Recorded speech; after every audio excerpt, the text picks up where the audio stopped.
In this video, we'll be going over single numbers. So given a non-empty array of integers nums, every element appears twice except for one. Find that single one.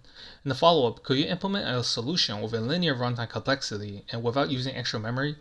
So in our first example, we're given this array 2, 2, 1, and then 1 is our solution because the other numbers appear twice in our imp array, and 1 is our single number. Let's go through the thought process. So let's go over the straightforward approach. We will need a quick way to determine if we have already seen an element or not. We can create a hash set to keep track of previously seen elements. Then for each of the element x, we can check if x has already appeared in our set or not. If x is inside the set, then it is a number that appeared twice.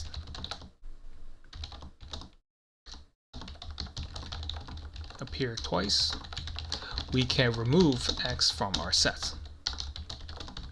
Else we can just add x to our sets. Then the last elements inside our sets, after we finish iterating through all of the elements, will be our single number.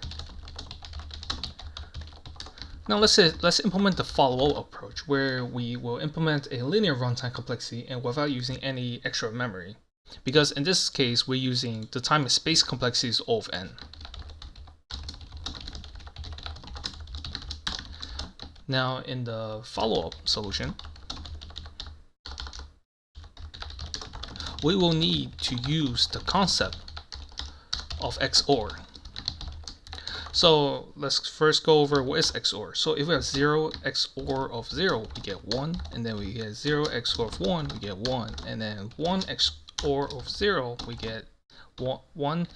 0 XOR 0 is 0, sorry. And then we have 1 XOR 1, we get 0.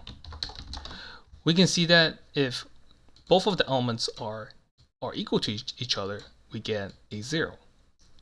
So basically they cancel each other out, and then when they're different, we get a 1. So in this case, we can see that if we have x and XOR of x,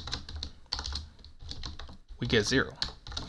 But if we get 0 XOR with x, we get x. So we can see that all of the elements that appear twice will be able to cancel each other out to 0. And then the last single number, which we can call y, will be equal to y. So 0 XOR of y is equal to y. So for example, let's go do a simple example. 2, 2, 1. These two numbers that appear twice, if we do 2 XOR with 2, we get 0. And then if we do 0 XOR of 1, we get 1. And that's our final results. So 2 XOR of 2, we get 0. And then we do 0 XOR of 1, we get 1. And then we get results.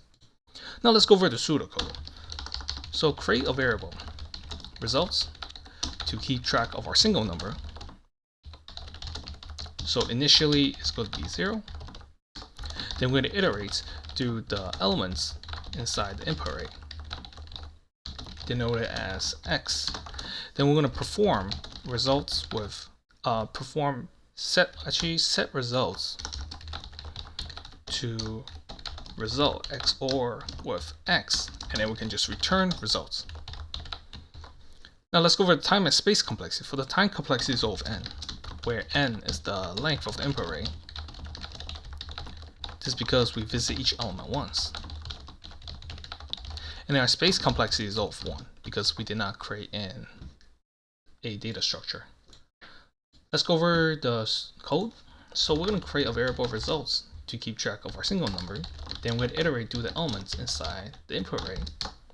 Then we can perform XOR with results and x, and then assign it back to results. Then we can return results.